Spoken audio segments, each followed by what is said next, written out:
But then I'm sure if we come up with a green person, then they'll start to say, well, this is a short green, that's a tall green. So I don't know. Human nature is very hard and unpredictable. I don't know. I heard somebody told me this, and that somebody was looking for the black Catholic cemetery, and that there was no black Catholic cemetery, that all the Catholics were buried in the same cemetery. To me, I have never heard of a black Catholic cemetery. The only cemetery I have ever heard of was Ascension Catholic. Now, there is a black Protestant cemetery, and that's right at the corner of Albert and St. Patrick. There's a black Protestant cemetery. I've always heard of that one. In fact, that's the one I used to cut the grass in and used to lie on the tomb and say, woe to me, because I'm not going to do this for the rest of my life. But as far as a Catholic cemetery, the only one that I've ever known of was the one right at Ascension Catholic, where both black and whites were buried.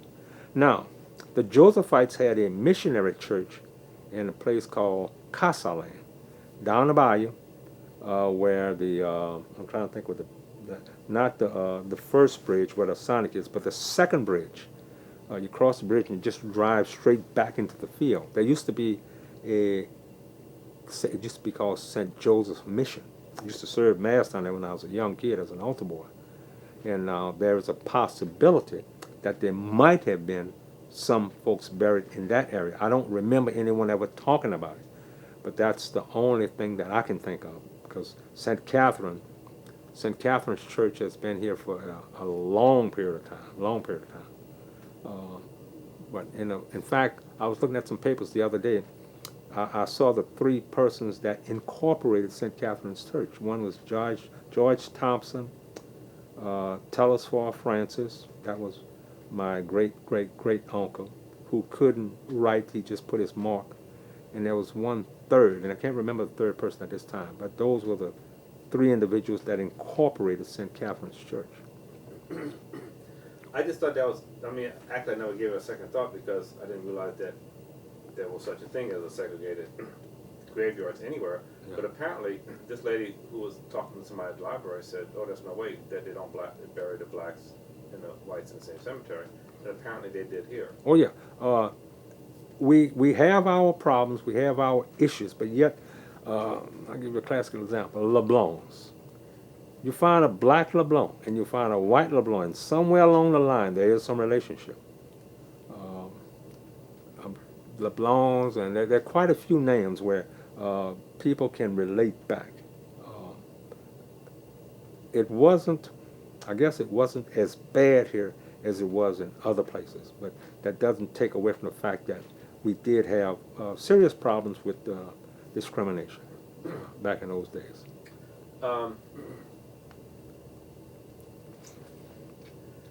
Trying to think before we wrap it up. I'm trying to think of is there anything I had, any aspect of this that any story or anything that you can think of that you want to add, that you want to put into before. I want to take one step further, and that would be looking at Donaldsonville's future. Okay. Before we go there. Okay. One other thing, and I guess this had a lot to do with the way that I am now. When I was in the military, when I first went into the Air Force, we had our basic training. There were a group of us, and most of us went from Lackland to Amarillo. A lot of us went from Amarillo to Japan, and what I couldn't figure out was why certain ones of us, and I was one of the few blacks, certain ones of us were promoted and others were not. And I was one who was not promoted, but everybody else was promoted to airman second. I couldn't figure that out. So I decided to do some research. And what I found out was that everybody that was promoted had just a little bit more education than I did.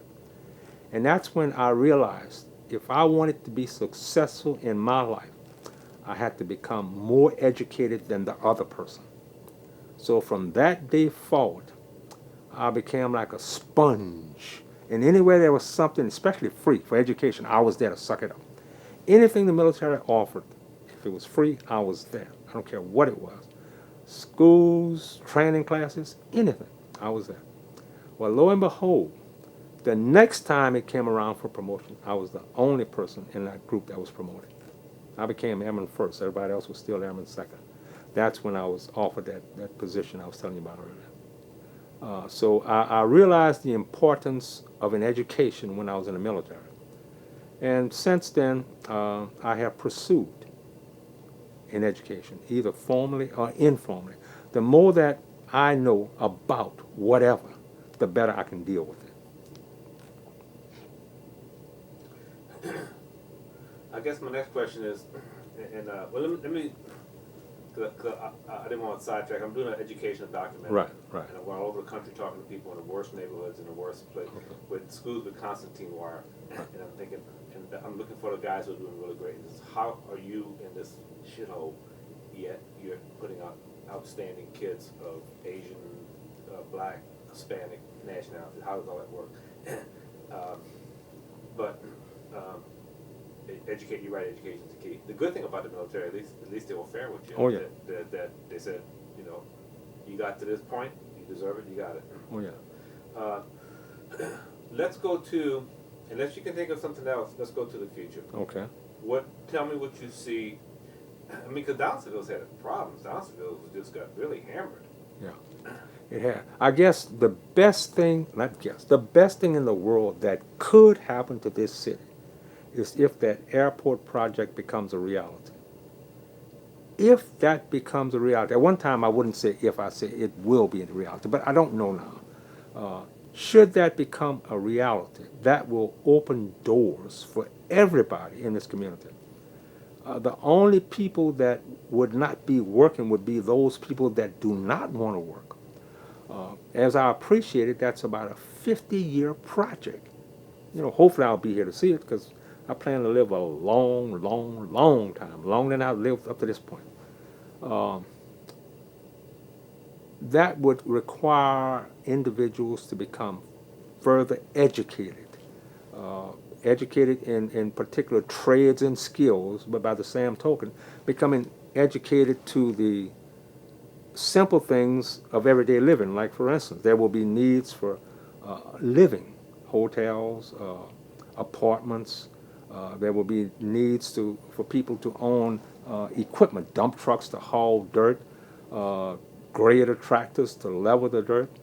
There's going to be a need for carpenters, electricians, plumbers, concrete finishers. There will be a tremendous need for that. And while we're talking about concrete, I've done that. I've finished concrete in my life. My father, he finished concrete, laid bricks. I have two brothers now that are bricklayers, but it's a dying breed here in Donaldsonville. After these guys are gone, I don't know if there's anyone behind them to pick up the trade. It's hard work. It's very hard work. But the pay is good. Not the best, but it's good. It's real good. You can make a decent living, but it's hard work. I've done that kind of work before, and I always told myself I wouldn't do it again. I do it now, even this day, because I want to do it. I do it for myself. But other than that, I would shy away from it. But that work, they will need a lot of concrete finishers. I can remember when I was doing it, we had a trial. We had to get on our knees and do it. And then shortly thereafter, my father bought one of these, what they call concrete finishers, like a lawnmower. You hold it, you balance it. Well, lo and behold, I was on the highway a couple of weeks ago, and I see where they got these things. You can sit in them and ride them, and they finish concrete. So they've come a long way with that. But again, it takes talent and know-how.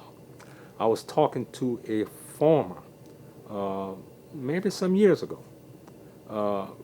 Kids don't want to drive tractors. The tractors are air-conditioned. The stereos, the boom boxes, all that's in them, but nobody wants to drive them. Nobody knows how to drive them. That profession, it was a low-paying job, but it paid. It paid. Should this airport come to this area, that land will cease to be agricultural land. That will become an airport, industrialized. If that happens, that will be a great eye opener and a door for this area. I was listening the other day to the news to the mayor of the mayor of Port Allen, the mayor of Baton Rouge, the mayor of the surrounding cities talking about this big loop in Baton Rouge to take some of the pressure off the city of Baton Rouge. The loop is talking about coming as far as Ascension Parish. With that in mind, and with this possible airport, I mean, this city would just grow by leaps and bounds.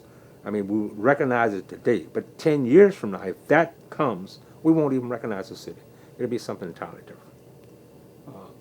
Donaldsonville has a good future ahead. We have good people in leadership. We just have to work together to make it a much better place for ourselves and for our children. I'm almost out of tape on this, and I got plenty of tape if we need it, but what's the best thing about Donaldsonville? The best thing? The best thing about the city of Donaldsonville is the people. You can walk the streets of Donaldsonville. If you don't know a person, they will still speak to you. I've been to Washington many a times. I've been to a lot of cities. People walk up to you, look in your face, walk right by you, never say, hey dog, hello cat, anything. Around this, coming to the south, people's friendly. They speak to each other. Even black or white, whatever. People speak. If I'm walking Walmart's parking lot, don't care who it is, black or white, hello. They don't know me, I don't know them. We speak. We greet each other. Opening doors, we open doors for each other. We have that, I guess I'm going to have to call it that southern hospitality that is unique to this area. It's the people. The people can cause this city to become a great city or a not so great city. It just depends on how well we work together to make it a better place. I got one more question for you. You're an educated man? Last question. You're an educated man. You have a lot of, you understand a lot. You've been around the world. You've seen a lot of stuff. You could live anywhere. Why do you live here?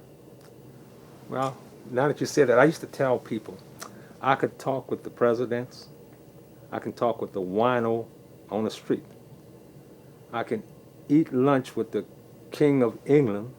I could have a hamburger with the guy that some years ago I was in Texas when I had a transplant. I went to this burger joint and they just threw this guy out because he didn't have any money. So I said, come on in. And I told the lady, I'm bringing him in, give him whatever you want. I think that falls in line with what you and I were talking about earlier about these different levels. Remember we were talking about levels? Where I don't feel myself to be better than anybody else. I just find myself like the chameleon. I can adjust. Whatever the situation is, whatever it requires, I can make myself adjust to it. Okay. Why do you live here in Donaldsonville? Why do I live here in Donaldsonville? Born, raised, and will die here if God wishes. Hope it's here. I like the city. I like the people.